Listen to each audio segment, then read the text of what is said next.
Subscribe now and press the bell icon. Never miss an update.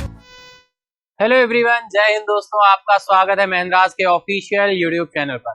बिल्कुल यार, हम Monday में आ चुके हैं। जैसा आप जानते हैं, मंडे को हम एसटी का डिस्कशन करते हैं, तो एसटी डिस्कशन बिल्कुल स्टार्ट हो चुका है। फटाफट से कनेक्ट हो जाइए, लिंक को शेयर कर दीजिए अपने दोस्तों के साथ, फ्रेंड के साथ। जो कि आपने मंडे से सैटरडे एसटी दी है, उसी का डिस्कशन मैं लेकर आ चुका हूं, तो फटाफट कनेक्ट हो जाइए। देर किस बात की।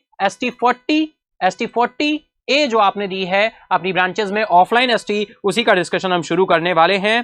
तो फटाफट स्टार्ट हो जाए, फटाफट से कनेक्ट हो जाइए, है ना। फटाफट से कनेक्ट हो जाइए, लिंक को शेयर कर दीजिए अपने फ्रेंड के साथ ताकि वो भी कनेक्ट हो सके। डियर 23 अक्टूबर यानी मंडे को हम लोग डिस्कस कर रहे हैं आज आपकी एसटी 40 का डिस्कशन। और जो 40 में जनरल अवेयरनेस का डिस्कशन है डियर, 76 नंबर क्वेश्चन से 100 नंबर क्वेश्चन तक हम देखेंगे क्या क्वेश्चन आए थे आपकी एसटी में, उनका आंसर क्या है, एक्सप्लेनेशन क्या हो सकता है, और क्या पॉइंट है एडिशनल जो आपको ध्यान रखने चाहिए, वो सारे पॉइंट्स हम देखते हुए चलेंगे। तो एवरी मंडे कनेक्ट होना ना भूला करें।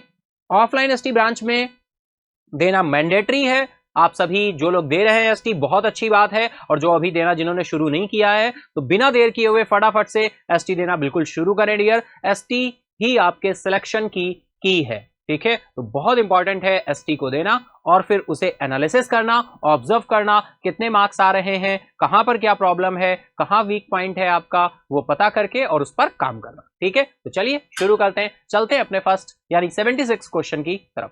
तो 76 क्वेश्चन जो था डियर, वो ये था, according to finance ministry no TCS on overseas payment via debit card और credit card up to per year. यानी कितने रुपए का आप ट्रांजैक्शन कर सकते हैं, कितने रुपए का आप पेमेंट कर सकते हैं, है ना। वित्त मंत्रालय के अनुसार प्रति वर्ष कितने रुपए तक डेबिट या क्रेडिट कार्ड के माध्यम से विदेशी भुगतान पर कोई टीसीएस नहीं लगेगा, है ना। कोई टीडीएस, डियर यहां पर टीसीएस नहीं होगा, टीडीएस होगा, ये बाय डिफॉल्ट हुआ है, ठीक है, टीडीएस, ठीक है।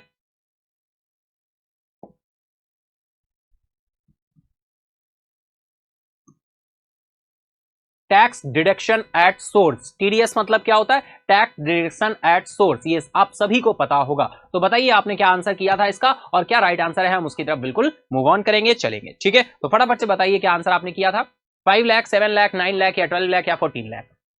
टैक्स डिडक्शन एट सोर्स यानी जिस सोर्स से, जहां से टैक्स आपका डिडक्ट हो रहा है, उसी की बात की गई है, टैक्स डिडक्शन एट सोर्स। तो राइट आंसर यहां पर है डियर 7 लाख, है ना। राइट आंसर क्या है आपका, 7 लाख। 7 लाख का अमाउंट है जहां तक आप ट्रांजैक्शन करते हैं, अगर विदेशी भुगतान करते हैं, तो यहां पर कोई भी टीडीएस नहीं लगेगा, ठीक है डियर, कोई भी टीडीएस आपका नहीं लगेगा, ठीक है। कहां पर है टीडीएस लिखा है, ये टीडीएस, ठीक है। चलिए एक्सप्लेनेशन देख लेते हैं डियर। एक्सप्लेनेशन में देखिए क्या पॉइंट्स बोल रहे हैं भाई। According to finance ministry, finance ministry ने किसी भी पेमेंट्स पर by an individual using their international debit या क्रेडिट कार्ड्स, किसी के थ्रू भी आप ट्रांजेक्शन कर रहे हैं, तो 7 लाख रुपए पर फाइनेंशियल ईयर, एक फाइनेंशियल में 7 लाख रुपए तक का ट्रांजेक्शन होता है, तो कोई भी आपका टीडीएस वहां पर नहीं लगेगा, ठीक है। Will be excluded from the liberalised remittance scheme LRS limits, ठीक है। तो एलआरएस लिमिट्स में आता है डियर, रिमिटेंस वर्ड आया यहां पर, रिमिटेंस। रिमिटेंस का क्या मतलब होता है भाई, रिमिटेंस का मतलब होता है जो भी कोई ट्रांजैक्शंस करते हैं, ट्रांसफर्स करते हैं डियर, उसको हम रेमिटेंस बोलते हैं, रिमिटेंस, ठीक है, रिमिटेंस। और ये बहुत ही इंपॉर्टेंट हो जाता है जब ट्रांजैक्शन कंट्री से बाहर हो, है ना। All over out of countries से हम ट्रांजैक्शंस रिसीव करें या हम ट्रांजैक्शंस फॉरेन कंट्रीज में करें, यानी किसी अदर कंट्री से ट्रांजैक्शन आ रहा है ना, टेरिटोरियल बाउंड्री जो है कंट्री की, उससे बाहर से कोई ट्रांजैक्शन आ रहा है या फिर बाहर कोई ट्रांजैक्शन जा रहा है, ठीक है। चलते हैं नेक्स्ट क्वेश्चन की तरफ। राइट आंसर 7 लाख हो जाएगा, ऑप्शन सेकंड आपका राइट होगा। चलिए नेक्स्ट क्वेश्चन आ रहा है dear, which edition of the Indonesia bilateral exercise Samudra Shakti 23 concluded in South China Sea. Bharat Indonesia द्विपक्षीय अभ्यास समुद्र शक्ति 23 का कौन सा संस्करण दक्षिण चीन सागर में संपन्न हुआ। डियर कौन सा एडिशन है आपको बताना है, डिटेल में हम लोगों ने बिल्कुल ये जो सारे क्वेश्चंस आपके आ रहे हैं डियर, अगर आप daily morning current affair session 7 AM अगर आप कनेक्ट होते हैं, तो कहीं ना कहीं आपको वहीं से ये क्वेश्चंस मिलेंगे, क्योंकि डेली करंट अफेयर अगर आप करते जा रहे हैं डियर, तो फिर क्वेश्चन कहीं से बाहर आना ही नहीं है, क्योंकि क्वेश्चन तो करंट अफेयर से ही आएगा, है ना, बैंकिंग अवेयरनेस से आएगा, है ना। तो बिल्कुल, क्योंकि बैंकिंग की एसटी की हम बात कर रहे हैं, बैंक की एसटी की बात कर रहे हैं, है ना। तो बताइए कौन सा एडिशन था भाई, सेकंड, थर्ड, फोर्थ या फिफ्थ या फिर सिक्स। तो अगर आप मॉर्निंग सेशन में कनेक्ट होते हैं तो बहुत अच्छी बात है, वहां से नोट्स वगैरह बिल्कुल क्रिएट करते चले कंटिन्यू, और जो लोग कनेक्ट नहीं हो रहे हैं वो वहां भी कनेक्ट होना शुरू करें। मॉर्निंग 7 AM लाइव कनेक्ट हुआ करें मॉर्निंग करंट अफेयर के सेशन में, ठीक है। बताइए कौन सा एडिशन था। भारत और इंडोनेशिया का द्विपक्षीय अभ्यास है, बायलैटरल एक्सरसाइज है, और ये एक्सरसाइज साउथ चाइना सी में संपन्न हुई है। समुद्र शक्ति 2023 भारत और इंडोनेशिया के बीच होने वाली ये आपकी एक्सरसाइज है, बायलैटरल एक्सरसाइज है। फटाफट बताएंगे कौन सा एडिशन था dear, second, third, fourth, fifth या फिर सिक्स, ठीक है। चलिए बहुत अच्छे, आंसर करना शुरू कर रखेंगे कमेंट बॉक्स में, फटाफट से आप सभी आंसर करते चलेंगे डियर।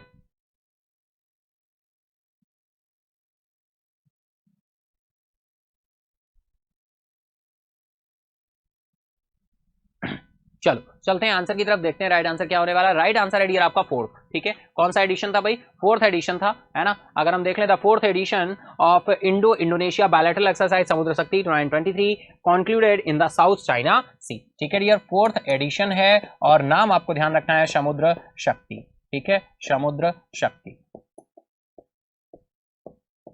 23, और ये किसके बीच में है, इंडिया और Indonesia, India and Indonesia,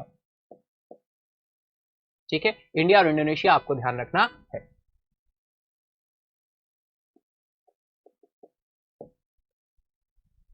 Indonesia की कैपिटल फटाफट से बताइए, एडिशनल पॉइंट, ठीक है। चलिए चलते हैं नेक्स्ट क्वेश्चन की तरफ।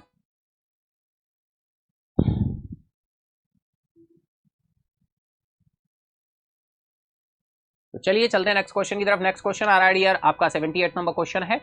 5000 years old great grandfather tree is officially the world's oldest. This tree has located in which national park? भाई 500 साल पुराना ग्रेट ग्रैंडफादर पेड़ आधिकारिक तौर पर दुनिया का सबसे पुराना पेड़ है।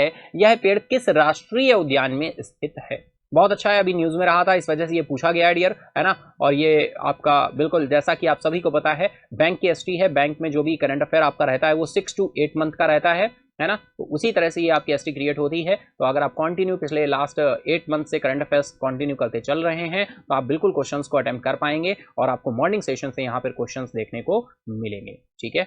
चलिए तो चलते हैं आंसर की तरफ, देखते हैं राइट आंसर क्या हो रहा है। ऑप्शंस आपके दिए हुए हैं, एलएसी कॉस्टरो नेशनल पार्क है, जिम कॉर्बेट नेशनल पार्क है, Great Barrier Reef Marine National Park है, या फिर Great Limpopo Transfrontier National Park है, या North East Greenland National Park है। ये बात करें राइट आंसर की तो राइट आंसर हो जाएगा एलएसी कॉस्टरो नेशनल पार्क हो जाएगा। ऑप्शन ए आपका राइट होगा, फर्स्ट ऑप्शन आपका राइट होगा। ये बात हो रही है a 5000 year old tree Chile has been officially recognise. Chile में 5000 साल पुराने एक पेड़ को आधिकारिक तौर पर दुनिया का सबसे पुराना पेड़ के रूप में मान्यता दी गई है।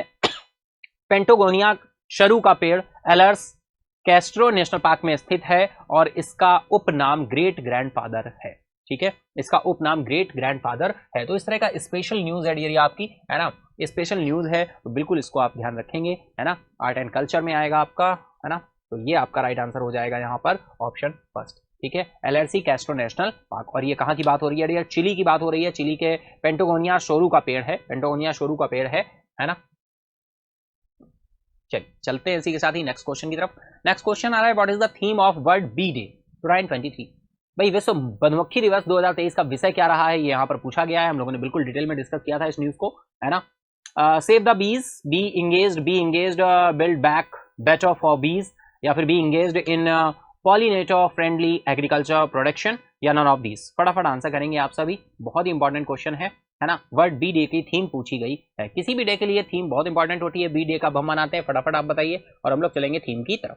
तो राइट आंसर यहाँ पर हो जाएगा डियर ऑप्शन 4 आपका राइट होगा, B engaged in pollinator friendly agriculture production, है ना। इंगेज ये पॉलिनेटर करती है डियर, पॉलिनेशन करती है फ्रेंडली एग्रीकल्चर के प्रोडक्शन के लिए। ये कैसी होती है, फ्रेंडली होती है ना।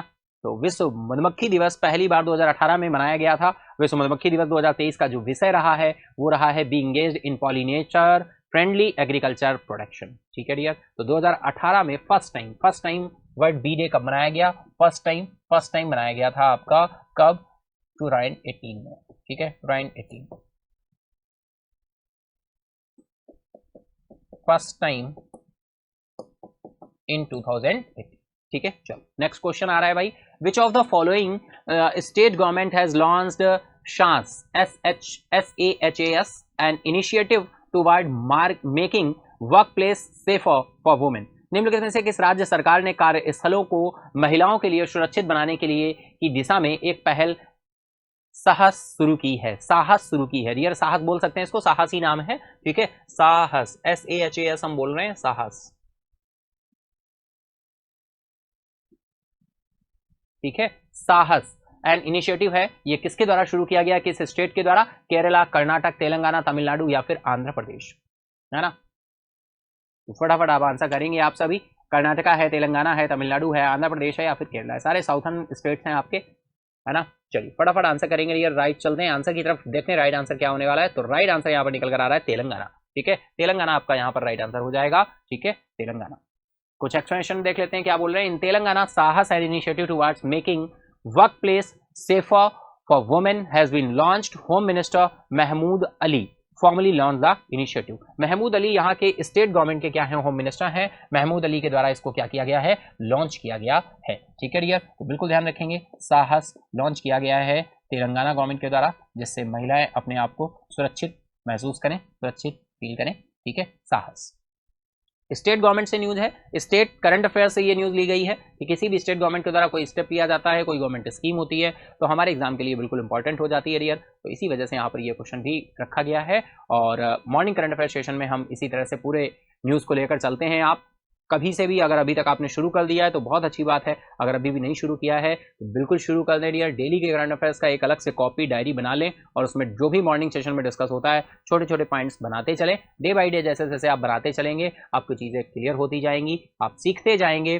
बूंद बूंद से घड़ा भरता है डियर, एक दिन में आप आसानी से चीज़ें नहीं कर पाते, अचानक से आप चीज़ें नहीं कर पाते, जब एक साथ करनी होती हैं हमें स्टेप बाय स्टेप सीखना होता है और चलना होता है, ठीक है। चलो चलते हैं नेक्स्ट क्वेश्चन की तरफ। नेक्स्ट क्वेश्चन आ रही है, विच of the following state government approves first good governance regulations of the country.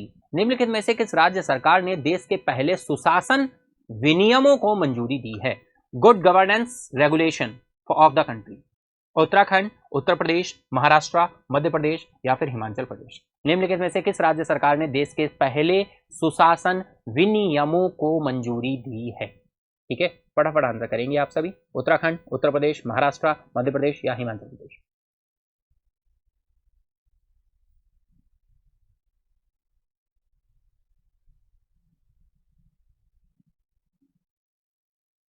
चलेंगे आंसर की तरफ, देखते हैं राइट आंसर क्या हो रहा है। राइट आंसर आपका महाराष्ट्र हो जाएगा, ऑप्शन थर्ड आपका क्या हो जाएगा, राइट हो जाएगा डियर, ठीक है। महाराष्ट्र, महाराष्ट्र की बात करें डियर तो महाराष्ट्र चीफ मिनिस्टर एकनाथ शिंदे ने अप्रूव किया है फर्स्ट गुड गवर्नेंस रेगुलेशन, ठीक है, फर्स्ट गुड गवर्नेंस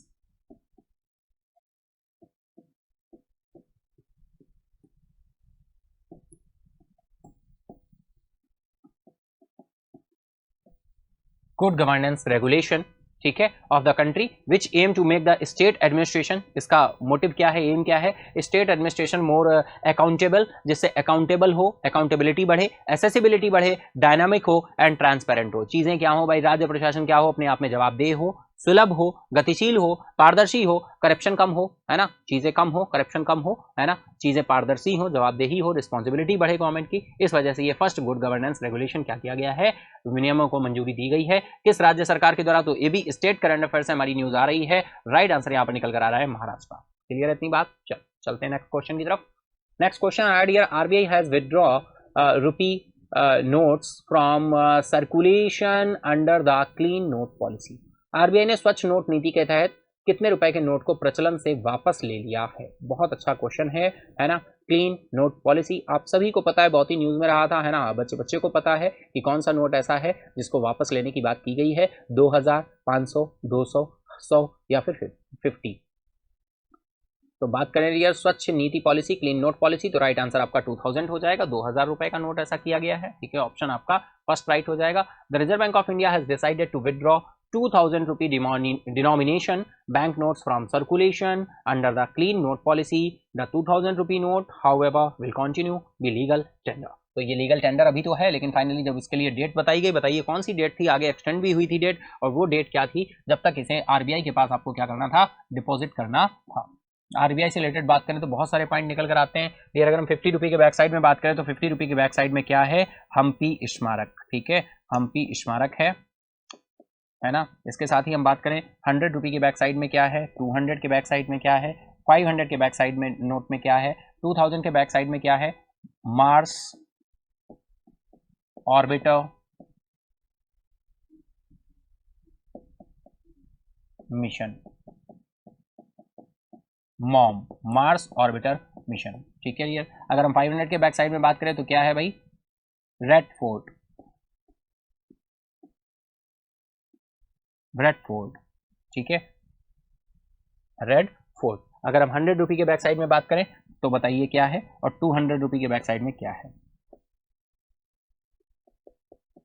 ठीक है, हम्पी स्मारक, रानी की वाव,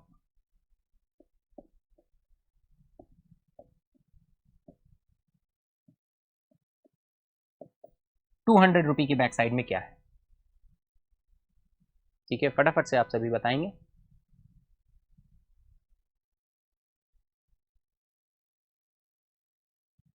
ठीक है, तो ये आप लोगों का क्वेश्चन है, फटाफट से कमेंट बॉक्स में बताइए। 500 रेड फोर्ट है, मार्स ऑर्बिटर मिशन है, हम्पी स्मारक है 550 रुपये के नोट के बैक साइड में। 10 रुपये के बैक साइड की अगर हम बात करें तो रियल सन टेम्पल है, कोणार्क का सन टेम्पल है, ठीक है, सन टेम्पल। 20 रुपये के बैक साइड में बात करें तो कौन सी गुफाएं हैं,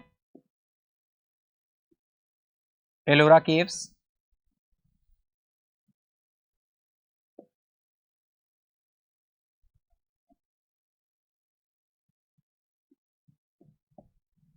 ठीक है, एलोरा केव्स हैं।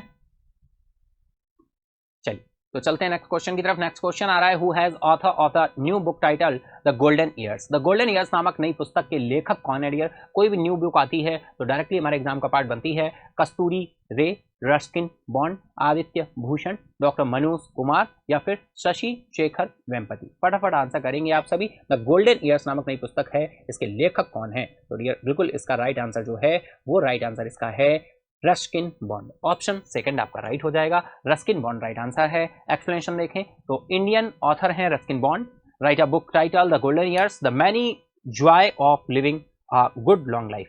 भारतीय लेखक रस्किन बॉन्ड ने the golden years the many Joy of living a good long life नामक पुस्तक लिखी है। ठीक है डियर, जो भी करंट में पुस्तक रहती हैं अगर किसी ने कोई विमोचन किया है तो बहुत इंपॉर्टेंट हो जाता है। कुछ स्पेशल बुक्स जो बहुत ही हाईलाइटेड रहती हैं डायरेक्टली हमारे एग्जाम का पार्ट बनती हैं, तो आपको बिल्कुल इन बुक्स का नाम ध्यान रख करके रखना है। तो राइट आंसर क्या हो जाएगा, ऑप्शन सेकंड होगा, रस्किन बॉन्ड। क्लियर है इतनी बात। चलो फटाफट चलते हैं नेक्स्ट क्वेश्चन की तरफ।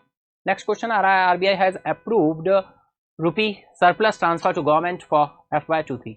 आरबीआई ने वित्त वर्ष 2023 के लिए सरकार को कितने करोड़ रुपए के अधिशेष हस्तांतरण की मंजूरी दी है। भाई सरप्लस ट्रांसफर की कितनी मंजूरी दी है गवर्नमेंट को आरबीआई ने, है ना, सरप्लस ट्रांसफर, सरप्लस ट्रांसफर। तो फटाफट आंसर करेंगे आप सभी। 85,000 करोड़, 85,000 करोड़, करोड़ की बात हुई है ठीक है डियर। 85,000 करोड़ है, 85,416 करोड़ है, या फिर 87,000 करोड़ है, या फिर 87,416 करोड़ है, या फिर 90,000 करोड़ है। फटाफट से आप सभी आंसर करेंगे, है ना। फटाफट से आंसर बताइए क्या आंसर होने वाला है यहाँ पर, है ना।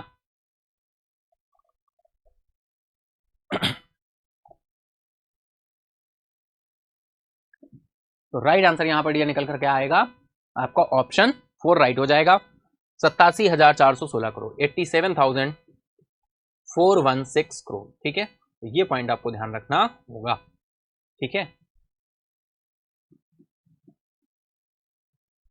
चलिए चलते हैं एक्सप्लेनेशन की तरफ। एक्सप्लेनेशन में देखिए दिया है, आरबीआई ने डिसीजन लिया है टू ट्रांसफर अ सरप्लस कितना 87,416 crore the central government of the fiscal year 2022 and 23 marks a significant increase compare to the previous year. Previous year से अगर हम कंपेयर करें तो पिछले वर्ष की तुलना में महत्वपूर्ण वृद्धि है, यानी बहुत ज्यादा वृद्धि यहां पर देखने को हमें मिली है। तो आपको अमाउंट ध्यान रखना होगा, ठीक है। चलिए चलते हैं नेक्स्ट क्वेश्चन की तरफ। नेक्स्ट क्वेश्चन आ रहा है डियर आपका, what is the name of the bank that unveiled a specialised saving account aimed at pensioners. कौन सा ऐसा बैंक है जिसने पेंशनर्स के लिए एक स्पेशल अकाउंट शुरू किया है। उस बैंक का नाम क्या है जिसने पेंशन भोगियों के लिए एक विशेष बचत खाते का अनावरण किया है। ऑप्शन है डियर आपके, बैंक ऑफ बड़ौदा है, एसबीआई है, HDFC है, कैनरा बैंक है, या फिर नन ऑफ दीज। ठीक है, तो फटाफट आंसर करेंगे आप सभी। कौन सा बैंक का नाम है? बिल्कुल पेंशन भोगियों के लिए शुरू किया गया है, हम लोगों ने डिटेल में इसको डिस्कस भी किया था अपने करंट के सेशन में, है ना। तो बिल्कुल मॉर्निंग सेशन में आना ना भूला करें। आप लोग आ रहे हैं तो बहुत अच्छी बात है भाई, है ना। नहीं आ रहे हैं तो आए, और जो लोग आ रहे हैं सेशन में वो और लोगों को भी बताएं कि भाई मॉर्निंग सेशन में आया करो, लाइव आया करो, है ना। बहुत ही अच्छा एक हेल्दी एटमॉस्फेयर बनता है, वहां से बहुत सारी चीजें आप सीखते हैं। ठीक है डियर, चलिए चलते हैं आंसर की तरफ, देखते हैं राइट आंसर क्या है। राइट आंसर है आपका कैनरा बैंक। भाई कैनरा बैंक ने पेंशन भोगियों के लिए ये आपका स्पेशल सेविंग अकाउंट क्या किया है, शुरू किया है। Canara Bank has unveiled specialised saving account Canara Jeevan Dhara. इसका नाम क्या रखा है dear? Saving account Canara Jeevan धारा। ठीक है,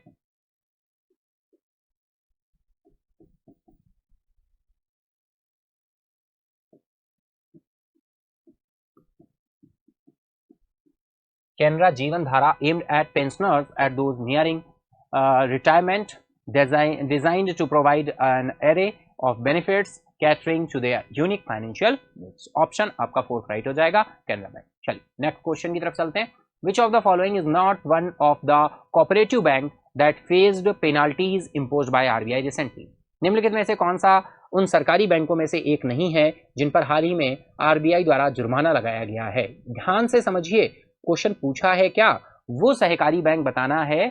उन सहकारी बैंकों में से एक नहीं है जिस पर हाल ही में जुर्माना लगाया गया, यानी एक ऐसा बैंक है जिस पर जुर्माना नहीं लगा है, वही बैंक आपको यहाँ पर डिसाइड करके बताना है। ठीक है, तो ऑप्शंस दिए हुए मंगल कोऑपरेटिव बैंक है, the Mahabaleshwar urban cooperative bank है, the Islampur urban cooperative bank है, the Delhi state cooperative bank limited है, या नन ऑफ दीज है। ठीक है, फटाफट आपको डिसाइड करना है और बताना है कौन सा ऐसा बैंक है जिस पर पेनाल्टी नहीं लगाई है। तो चलते हैं आंसर की तरफ। राइट आंसर हो जाएगा Delhi state cooperative bank limited. तो रियल इस बैंक पर पेनाल्टी नहीं लगी है, और सारे बैंकों पर, मंगल कोऑपरेटिव बैंक पे भी लगी है, महाबलेश्वर अर्बन कोऑपरेटिव बैंक पे भी लगी है। अगर आप बिल्कुल मॉर्निंग सेशन आ रहे हैं तो आपने कहीं ना कहीं जरूर ये न्यूज़ सुनी होगी, इस्लामपुर अर्बन कोऑपरेटिव बैंक पर भी ये पेनाल्टी लगी है। ठीक है, और अगर अभी से आना शुरू किया है तो डियर धीरे धीरे जैसे जैसे आपको टाइम बीतेगा, 4 से 5 महीने या 2 से 3 महीने भी होंगे, तब भी आपको क्वेश्चन यहाँ से मिलने लगेंगे, क्योंकि ओवरऑल 6 मंथ कवर किया जाता है, 6 to 8 मंथ कवर किया जाता है। बैंकिंग के जितने भी एग्जाम्स होते हैं 8 मंथ का करंट अफेयर लेकर चलते हैं। एंड अदर एग्जाम्स में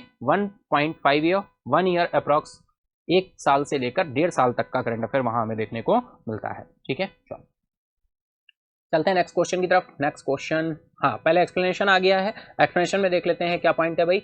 the Reserve Bank of India has imposed a monetary penalties. ये मॉनेटरी पेनाल्टीज लगी थी 4 बैंकों पर, 4 कोऑपरेटिव बैंक्स पर, मंगल कोऑपरेटिव बैंक पर लगी थी, है ना। चलिए 1 मिनट,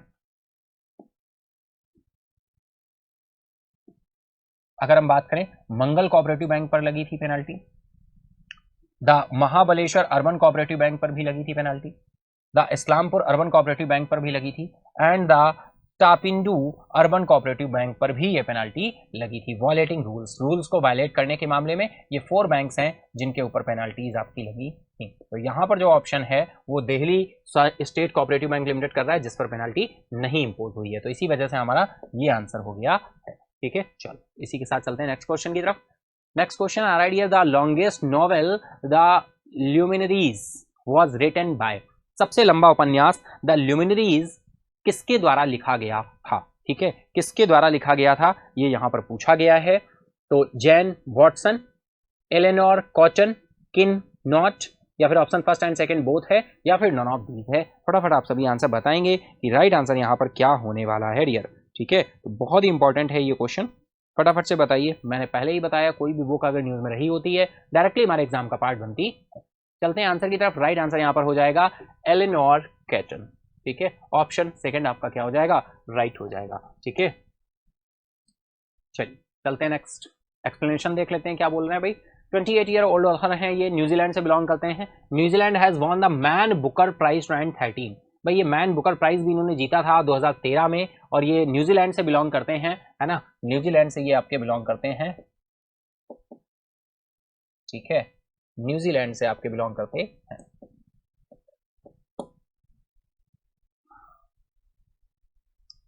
फिर इसके बाद में क्या बोल रहे हैं, द न्यूमेलरीज पब्लिश्ड बाय ग्रेंचा सी is not only the youngest novelist to win the coveted literary prize but has set a new record of the longest winning novel, The Luminaries is 852 pages. 852 pages का जो ये novel है 852 pages का है dear. ठीक है, चलो चलते हैं नेक्स्ट क्वेश्चन आ रहा है dear. Many vegetables and fruits are strongly colored because they contain a special kind of chemical compound name। कई सब्जियां और फल गहरे रंग के होते हैं क्योंकि उनमें एक विशेष प्रकार का रासायनिक यौगिक होता है जिसका नाम क्या होता है डियर? कार्टेनॉइड, प्लाज्मिड, प्लास्टिड, एबल मोस्टिस, नॉन ऑफ दिस। ये न्यूज में रहा है तो इस वजह से यहां पर पूछ दिया गया है डियर। फटाफट आप सभी आंसर करेंगे, ठीक है, फटाफट से आप सभी आंसर करते चलेंगे, ठीक है।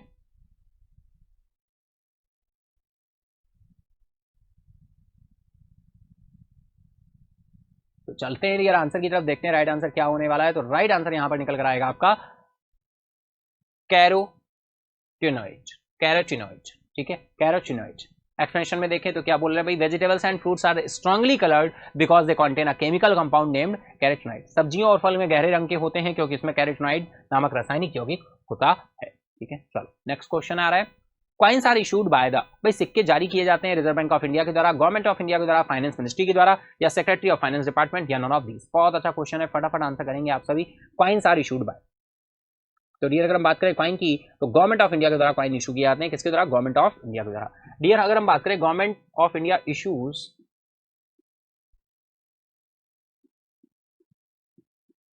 Government of India issues 1 rupee note and coin. Government of India क्या इशू करती है? 1 रुपी नोट इशू करती है और एक और कॉइन इशू करती है। गवर्नमेंट ऑफ इंडिया के द्वारा 1 रुपी का नोट, 1 रुपए का नोट और कॉइन इशू किए जाते हैं, हमेशा आपको ध्यान रखना है डियर। अच्छा मैक्सिमम अगर हम बात करें कॉइन, तो मैक्सिमम कितने रुपए तक का कॉइन जारी किया जा सकता है? तो डियर 1000 रुपए तक का कॉइन जारी किया जा सकता है। ये कहां पर मेंशन है? ये क्वाइनेज एक्ट 2011 में मेंशन है, ठीक है। क्वाइनेज एक्ट 2011 में क्या है? ये मेंशन है, ठीक है। अगर हम बात करें करेंसी की, नोट्स की, तो नोट मैक्सिमम कितने रुपए तक का जारी किया जा सकता है? तो नोट मैक्सिमम 10,000 रुपए तक का जारी किया जा सकता है। और ये कहां पर मेंशन है डियर, है ना, ये कहां पर मेंशन है?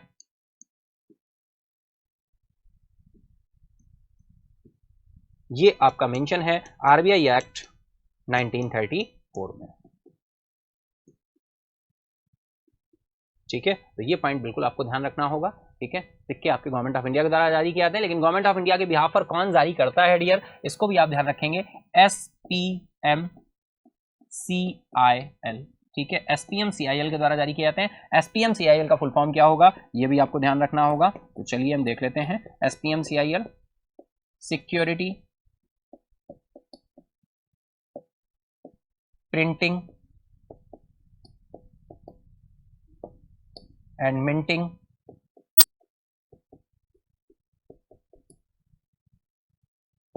Corporation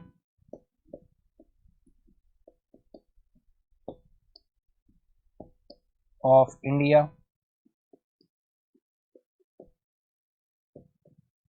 limited, security printing and minting corporation of India limited, ठीक है, SPMCIL। अगर इसके साथ ही हम बात करें आरबीआई जो करेंसी नोट्स इशू करती है, आरबीआई के द्वारा जो करेंसी नोट्स इशू किए जाते हैं, तो आरबीआई करेंसी नोट्स किसके बिहाफ पर इशू करती है? BRB NMPL, है ना, BRB NMPL जो कि आरबीआई की क्या है? सब्सिडरी है, ठीक है। किसके बिहाफ पे इशू करती है? BRB NMPL। तो BRB NMPL के बिहाफ पर, BRB NMPL क्या है? सब्सिडरी है किसकी? आरबीआई की। तो इसका एब्रिविएशन बिल्कुल आपको पता होना चाहिए डियर, भारतीय रिजर्व बैंक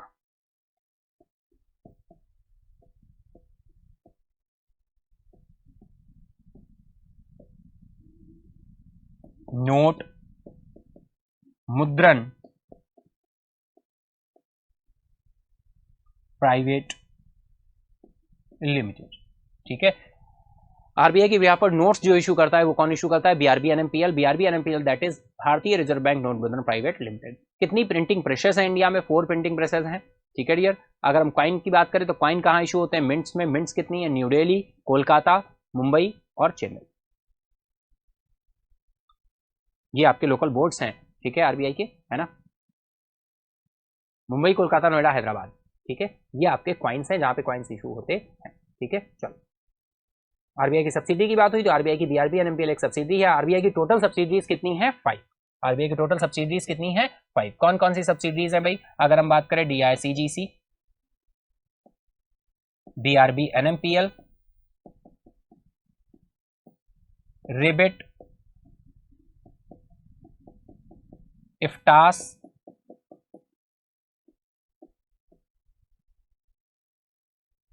ठीक है, और एक आपकी आ जाती है आरबीआईएच, ठीक है, एक आपकी आ जाती है आरबीआईएच, रिजर्व बैंक इनोवेशन हब, ठीक है।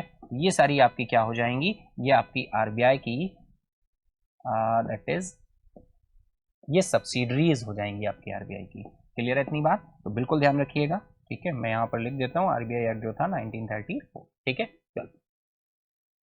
चलिए चलते हैं नेक्स्ट क्वेश्चन की तरफ। नेक्स्ट क्वेश्चन आ रहा है डियर आपका, बिल्कुल एक्सप्लेनेशन भी यहाँ पे आ जाएगा, तो एक्सप्लेनेशन भी आप बिल्कुल देख सकते हैं डियर, ठीक है, लेकिन इसके लिए मुझे ये सब रफ करना पड़ेगा, ठीक है। तो आई होप बिल्कुल आपने स्क्रीनशॉट अगर नहीं लिया है तो आप स्क्रीनशॉट ले सकते हैं। चलिए मैं स्क्रीनशॉट लेने का मौका देता हूँ, फटाफट से स्क्रीनशॉट ले लीजिए, मैं साइड हो जाता हूँ, फटाफट ले लीजिए, ठीक है, फटाफट से आप स्क्रीनशॉट ले लेंगे, ठीक है। चलिए नेक्स्ट चलते हैं, नेक्स्ट ईयर, ठीक है। तो यहाँ पर वही सारी चीजें आपको दी हुई हैं, आप इसको देख सकते हैं, पढ़ सकते हैं एक्सप्लेनेशन में, ठीक है।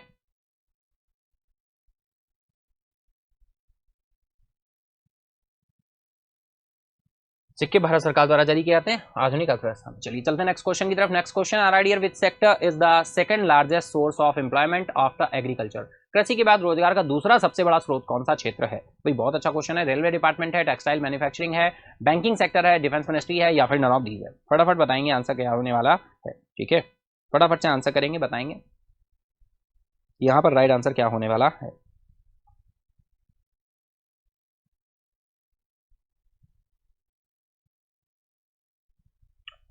तो ये राइट आंसर यहां पर निकल कर आया है टेक्सटाइल मैन्युफैक्चरिंग, ठीक है। टेक्सटाइल मैन्युफैक्चरिंग आपका कृषि के बाद रोजगार का दूसरा सबसे बड़ा स्रोत कौन सा क्षेत्र है? तो टेक्सटाइल मैन्युफैक्चरिंग है। ऑप्शन सेकंड आपका राइट हो जाएगा, ठीक है। यहाँ पर क्या एक्सप्लेनेशन होने वाला है, क्या चीजें होने वाली हैं, वो बिल्कुल हम देखने वाले हैं, है ना। तो फटाफट से बिल्कुल हम जब देखते हैं, चलते हैं एक्सप्लेनेशन की तरफ, तो देखते हैं एक्सप्लेनेशन यहाँ पर क्या होने वाला है।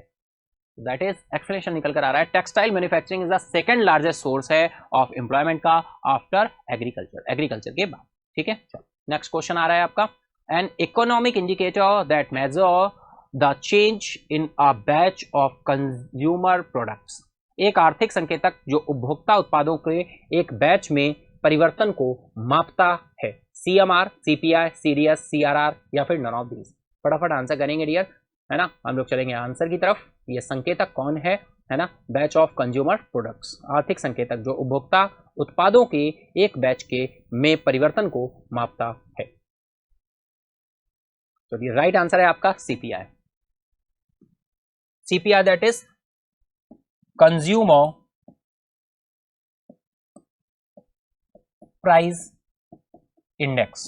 और डियर अगर हम बात करें इन्फ्लेशन की, तो इन्फ्लेशन को पता करने के लिए दो तरह के इंडेक्स आप बेसिकली हम देखते हैं। एक होता है डब्ल्यूपीआई, गल्फ कंट्रीज डब्ल्यूपीआई पे फोकस करता है। एक होता है सीपीआई, सीपीआई पे इंडिया फोकस करता है, क्योंकि हम देखिए मैन्युफैक्चरिंग में उतने आगे नहीं है, इसलिए हम सीपीआई को फोकस करते हैं, कंज्यूमर प्राइस इंडेक्स पर फोकस करते हैं। डब्ल्यूपीआई निकालते हैं लेकिन फोकस हमारा सीपीआई पर रहता है। Consumer price index is an economic indicator है dear that measures the change in a batch of consumer products. उपभोक्ता मूल्य सूचकांक एक आर्थिक संकेतक है जो उपभोक्ता उत्पादों के एक बैच के परिवर्तन को मापता है। सीपीआई डियर बात करें तो सीपीआई 4 इकोनॉमिक ग्रुप्स में इसको डिवाइड किया गया है, divided by 4 economic groups, divided by 4 economic groups. First is CPI UNME, CPI RL, CPI AL और सीपीआई आईडब्ल्यू। अब यूएनएमई क्या है? यूएनएमई दैट इज है अर्बन नॉन मैनुअल एम्प्लॉय। ठीक है dear, urban non manual employ. RL rural labour. AL agriculture labour. IW industrial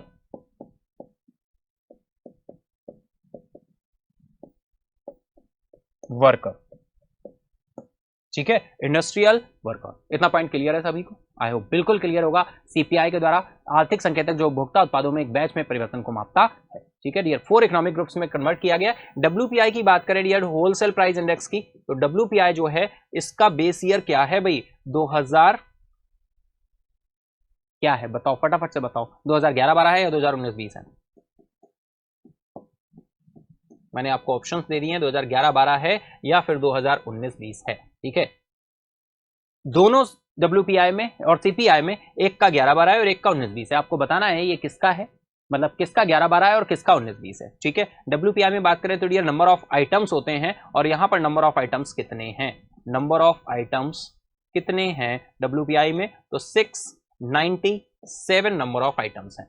ठीक है, किस पर इसका कैलकुलेशन होता है? वेटेज इंडेक्स पे कैलकुलेशन होता है, भार गुणांक पे इसकी हम गणना करते हैं। किस पर करते हैं? भार गुणांक पर। अरे वेटेज गुणांक का मतलब ये है, कोई भी प्रोडक्ट होता है तो उसे हम वेटेज इंडेक्स पर लेकर चलते हैं ना, भार गुणांक पर लेकर चलते हैं। तो उसी तरह से हम इसकी गणना जो करेंगे वो किस पर करेंगे? वेटेज इंडेक्स पे करेंगे,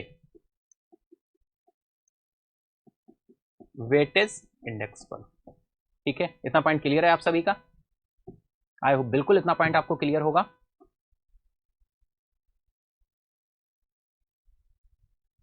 ठीक है, चलते हैं नेक्स्ट क्वेश्चन आ रहा है dear, which state of India is considered as the trade and commerce capital of India? Bharat के किस राज्य को भारत की व्यापार एवं वाणिज्य राजधानी माना जाता है ना? वाणिज्यिक राजधानी बोल रहे हैं, कॉमर्स कैपिटल। भाई बहुत ही सिंपल सा क्वेश्चन है। गुजरात है, महाराष्ट्र है, आंध्र प्रदेश है, या फिर तमिलनाडु है, या फिर नन ऑफ दीज है? फटाफट आंसर करेंगे आप सभी। हम लोग चलते हैं आंसर की तरफ। तो ये राइट आंसर यहाँ पर निकल कर आया है महाराष्ट्र।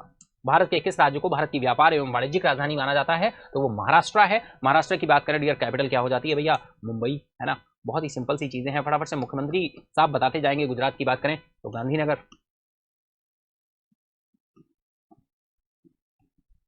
आंध्र प्रदेश की बात करें तमिलनाडु, चेन्नई। आंध्र प्रदेश की कैपिटल फटाफट से बताएंगे आप सभी। नन ऑफ दीज तो कोई कैपिटल नहीं होगी, है ना? चलो, और ये सभी राज्यों के सीएम और गवर्नर आपको हमेशा पता होने चाहिए। ठीक है, और गवर्नमेंट की स्कीम्स भी जो मैं एडिशनल अभी करंट में करा रहा हूं वो भी आपको ध्यान रखते हुए चलना है। ठीक है, चलिए चलते हैं नेक्स्ट क्वेश्चन की तरफ। नेक्स्ट क्वेश्चन एक्सप्लेनेशन बिल्कुल आएगा, यहाँ पर एक्सप्लेनेशन दिया हुआ डियर। मुंबई महाराष्ट्र की भारत की वाणिज्यिक राजधानी है और एक वैश्विक वित्तीय केंद्र के रूप में विकसित हुई। कई दशकों से भारत की मुख्य वित्तीय सेवाओं का घर रहा है, बुनियादी ढांचे के विकास और निजी निवेश दोनों के लिए केंद्र रहा है। डियर महाराष्ट्र की बात करें, मुंबई की जो हमने बात की है, मुंबई के लिए एक ऐसा कयास लगाया गया कि मुंबई जो है जलमग्न हो जाएगी, है ना? इसको टारगेट दिया गया है 2050 तक कि भैया ये कार्बन न्यूट्रलिटी में क्या हो जाए? जीरो न्यूट्रलिटी के टारगेट को क्या कर ले? अचीव कर ले। जीरो न्यूट्रलिटी के टारगेट को अचीव कर ले 2050 से पहले, क्योंकि मुंबई के लिए कयास लाया गया है 2050 तक ये जलमग्न हो जाएगा।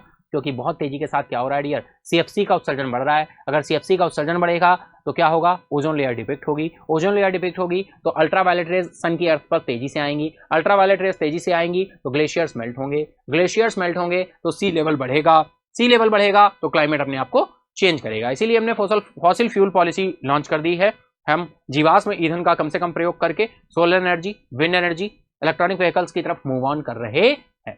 ठीक है, चलो चलते हैं नेक्स्ट क्वेश्चन की तरफ। नेक्स्ट क्वेश्चन आ रहा है dear, in which year the extension of Kisan credit card and emergency credit line guarantee scheme has been approved?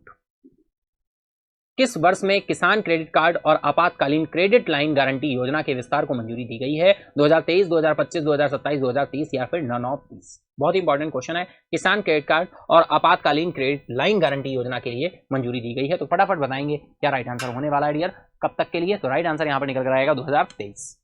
ठीक है, एक्सप्लेनेशन बिल्कुल दिया हुआ है। Kisan credit card and emergency credit line credit guarantee scheme has been extended 1 year का extension मिला है year 2023 तक। ठीक है, Kisan credit card and emergency credit line guarantee scheme, Kisan credit card and emergency credit line guarantee scheme.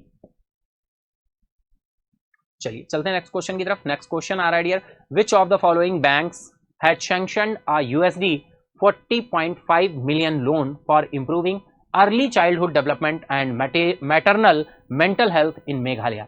निम्नलिखित में से किस बैंक ने मेघालय में प्रारंभिक बचपन के विकास और मातृ मानसिक स्वास्थ्य में सुधार के लिए 40.5 मिलियन अमेरिकी डॉलर का ऋण स्वीकृत किया है? तो IMF है, एशियन डेवलपमेंट बैंक है, स्टेट बैंक ऑफ इंडिया है, वर्ल्ड बैंक है, या नॉन ऑफ दीज है? IMF दैट इज इंटरनेशनल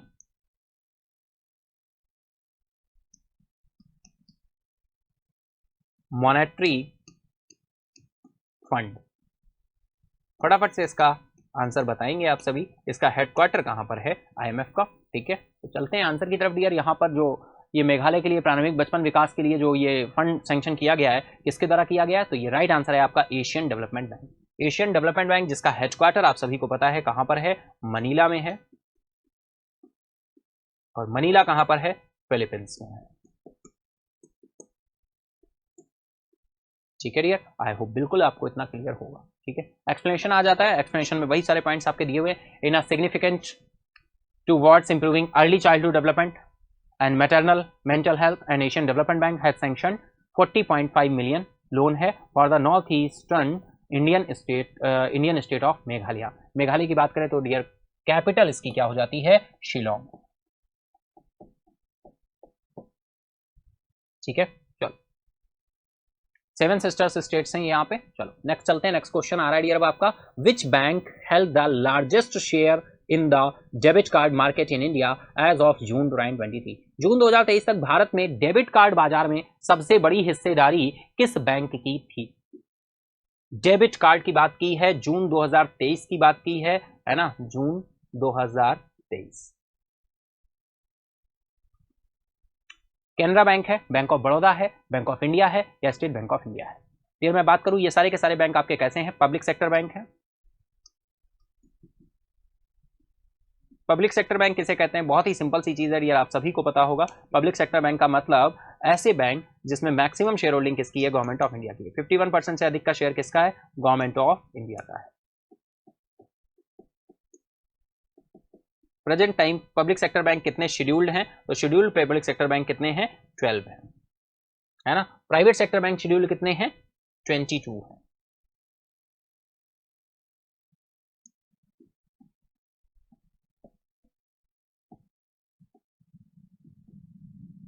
और प्राइवेट सेक्टर बैंक के एग्जांपल्स की बात करें तो Axis Bank, Yes Bank, ICICI Bank, HDFC, IndusInd Bank and other etcetera. तो राइट आंसर यहां पर निकल कर जाएगा dear State Bank of India. भाई भारत में जून 2023 में भारत में डेबिट कार्ड बाजार में सबसे बड़ी हिस्सेदारी किस बैंक की थी? तो SBI की थी। SBI की बात करें तो फाउंडेशन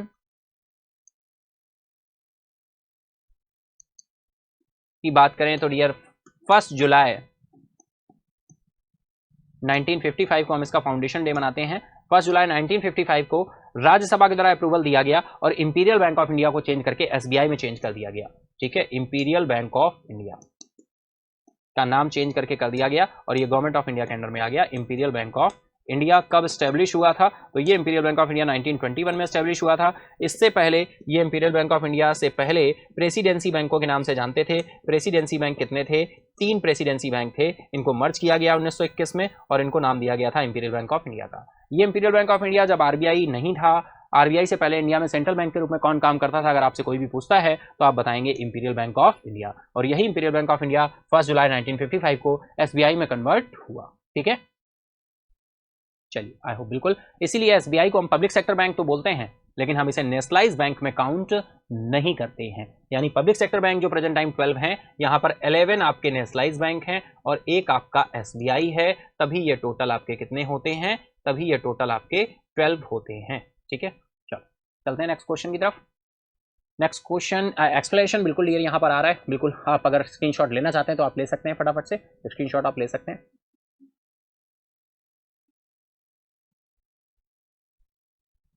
ओके, आई होप आपका स्क्रीनशॉट आपने ले लिया होगा। अब हम चलते हैं आपके एक्सप्लेनेशन की तरफ। एक्सप्लेनेशन दिया हुआ है, अगर आप ये बिल्कुल देखना चाहते हैं तो बिल्कुल देख सकते हैं डियर। मैं इसको रेस कर देता हूँ, फटाफट से आप देख सकते हैं। India's largest public sector bank lender है ना, जैसे मैंने आपको बोला। State Bank of India is the remain front runner in the debit card holding, hopping 28% share in June 2023 revealed the latest data, है ना। तो चलो चलते हैं नेक्स्ट क्वेश्चन की तरफ। नेक्स्ट क्वेश्चन आ रहा है with which bank Odisha government announced a partnership to enhance payment solution for Orissa tourism development corporation limited. Orissa सरकार ने उड़ीसा पर्यटन विकास निगम लिमिटेड के लिए भुगतान समाधान बढ़ाने के लिए किस बैंक के साथ साझेदारी की घोषणा की है? एचडीएफसी है, आईसीआईसीआई है, एसबीआई है, बंधन बैंक है, नॉन ऑफ दीज है। फटाफट आंसर करेंगे इसका, बहुत ही इंपॉर्टेंट और बहुत ही अच्छा क्वेश्चन है डियर। तब तक हम आपका बहुत ही सिंपल है, आप सभी को पता होगा, और अगर नहीं पता है भाई तो पता होना चाहिए। एचडीएफसी की बात करें, housing development financial corporation, housing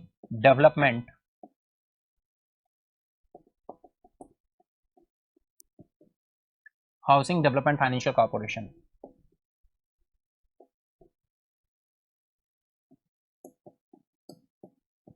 ठीक है, फिर आते हैं ICICI, ICICI industrial credit,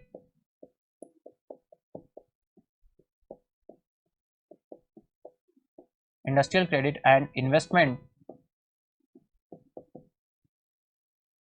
industrial credit and investment corporation of India.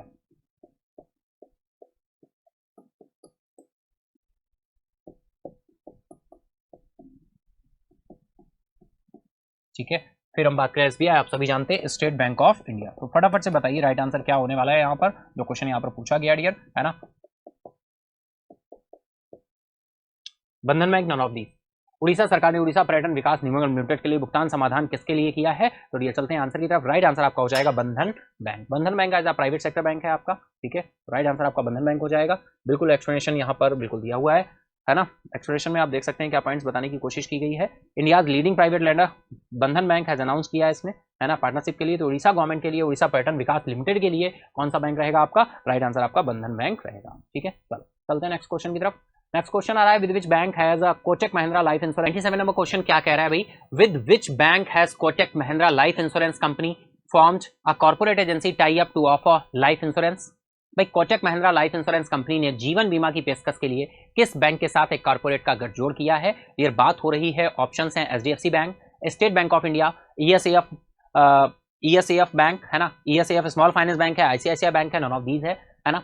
अगर हम बात करें dear, Kotak Mahindra life insurance company ने किस जीवन बीमा की पेशकश के लिए किस बैंक के साथ कॉर्पोरेट एजेंसी के साथ गठजोड़ किया है? फटाफट से आप सभी बताएंगे क्या राइट आंसर होने वाला है डियर। अगर हम बात करें ईएसएफ की, तो ये केरला का पहला स्मॉल फाइनेंस बैंक है। फुल फॉर्म आता है इसका इवेंजेलिकल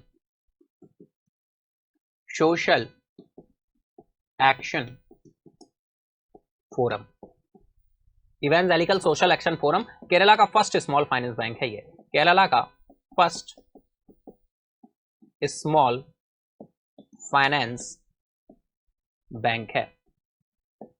ठीक है, केरला का फर्स्ट स्मॉल फाइनेंस बैंक है डियर। अगर हम बात करें स्मॉल फाइनेंस बैंक की, तो डियर स्मॉल फाइनेंस बैंक जो हैं ये प्रेजेंट टाइम कितने हैं? 12 हैं। ठीक है, 12 हैं और 12 शेड्यूल्ड भी हैं, यानी आरबीआई एक्ट 1934 के शेड्यूल 2 के सेक्शन 2 में मेंशन है। स्मॉल फाइनेंस बैंक ओपन करने के लिए कितनी कैपिटल चाहिए? ये 200 करोड़ की कैपिटल, पहले 100 करोड़ था, फिर 200 हुआ, अब इसे 300 करोड़ के लिए बोल भी दिया गया, लेकिन आरबीआई ने अभी इसका फाइनल नहीं जारी किया है इसमें, लेकिन बोला गया है कि RBI small finance bank open करने के लिए 300 करोड़ की मिनिमम कैपिटल होनी चाहिए। ठीक है, 2 करोड़ तो कंफर्म है, 300 करोड़ अभी आरबीआई के द्वारा अप्रूवल आना बाकी है। स्मॉल फाइनेंस बैंक की बात करें, किस कमेटी की रिकमेंडेशन पर डियर इसको सेटअप किया गया? विच कमेटी, किस कमेटी की रिकमेंडेशन पर आया? तो किस कमेटी की रिकमेंडेशन पर इसको एस्टैब्लिश किया गया था? उषा थोराट कमेटी। ठीक है डियर, उषा थोराट कमेटी। तो आपको बिल्कुल ध्यान रखना है, उषा थोराट कमेटी की रिकमेंडेशन पर इसको सेटअप किया गया। स्मॉल फाइनेंस बैंक को डियर निस बैंक के रूप में भी हम जानते हैं, निस बैंक इन इंडिया। निस बैंक इन इंडिया कौन है? Small finance bank. ठीक है, इसके बाद ही हम बात करें डियर,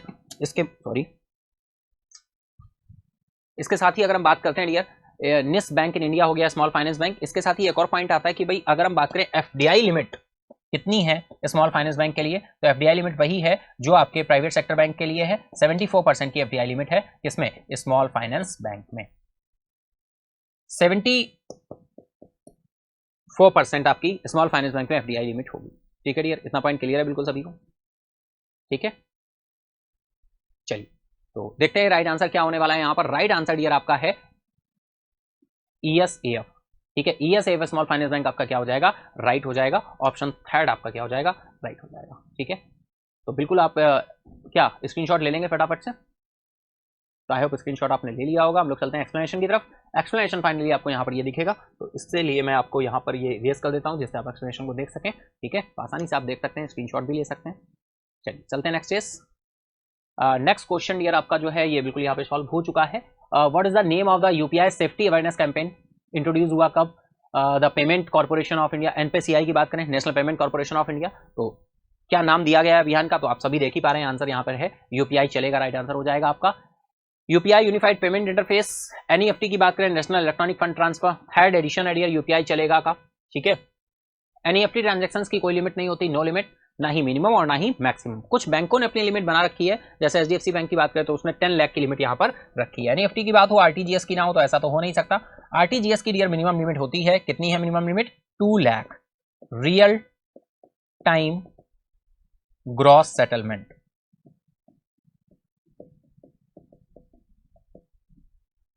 ये आपका आरटीजीएस का फुल फॉर्म हो जाएगा। और यहां पर मिनिमम ट्रांजैक्शन की लिमिट क्या है? मिनिमम ट्रांजैक्शन लिमिट यहां पर 2 लाख से ट्रांजैक्शन स्टार्ट होता है, लेकिन मैक्सिमम लिमिट क्या है? नो लिमिट है। मैक्सिमम लिमिट नो लिमिट है।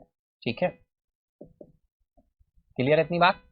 चलिए, और ये 24/7 और ऑल डेज 365 डेज वर्क करता है, एनईएफटी हो आरटीजीएस हो। ठीक है, चलिए चलते हैं नेक्स्ट क्वेश्चन की तरफ। नेक्स्ट क्वेश्चन आ रहा है, विच of the following bank has reduced the home and car loan rates effective from 14th अगस्त? फटाफट आंसर करेंगे डियर। राइट आंसर क्या होने वाला है? निम्नलिखित में से किस बैंक ने 14 अगस्त से प्रभावी होम और कार ऋणें कम कर दी हैं, कार ऋण दरें कम कर दी हैं? एचडीएफसी बैंक है, नैनीताल बैंक है, एक्सिस बैंक है, बैंक ऑफ महाराष्ट्र है, या नॉन ऑफ दीज है? फटाफट आंसर करेंगे आप सभी।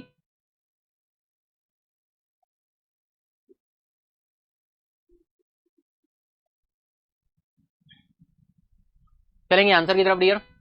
राइट आंसर है bank of Maharashtra. Bank of Maharashtra.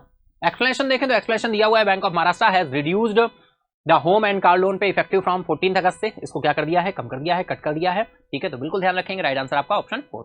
चलिए नेक्स्ट क्वेश्चन की तरफ चलते हैं। विच bank has launched India's first 24/7 video banking services? भाई किस बैंक ने भारत की पहली 24/7 वीडियो बैंकिंग सेवा शुरू की है? बहुत अच्छा क्वेश्चन ये एग्जाम में देखने को मिला। एचडीएफसी बैंक है, एयू बैंक है, एयू यानी एयू आपका स्मॉल फाइनेंस बैंक है डियर, एचडीएफसी बैंक है, आईसीआईसीआई है, state Bank of India, non of these है। फटाफट आंसर करेंगे आप सभी। राइट आंसर यहां पे निकल कर आया है एयू स्मॉल फाइनेंस बैंक, तो आपका राइट हो जाएगा ऑप्शन सेकंड। ठीक है, एक्सप्लेनेशन भी यहां पे दिया हुआ है, एयू स्मॉल फाइनेंस बैंक है ना, first bank in India to introduce 24/7 video banking सेवाएं शुरू करने वाला पहला बैंक है। तो आपको ध्यान रखना है dear, face to face video interaction करेगा with expert bankers at any time including weekend and holidays. Including weekend और हॉलीडेज भी यहां पर ऐड किए गए हैं। तो ये था हमारा डिस्कशन ST40 का। आई होप आप सभी ने बहुत अच्छे तरह से एंजॉय किया होगा डियर, है ना। अगर आपने एंजॉय किया है तो फटाफट से सेशन को लाइक करें, अपने दोस्तों के साथ, फ्रेंड के साथ भी बिल्कुल शेयर करें, और ST देना ना भूलें, ST कंटिन्यू दें, और उसका डिस्कशन एवरी मंडे आपके साथ आता है, तो एवरी मंडे कनेक्ट होना ना भूलें। Thank you everyone, good bye, take care, have a nice day. Subscribe now and press the bell icon. Never miss an update.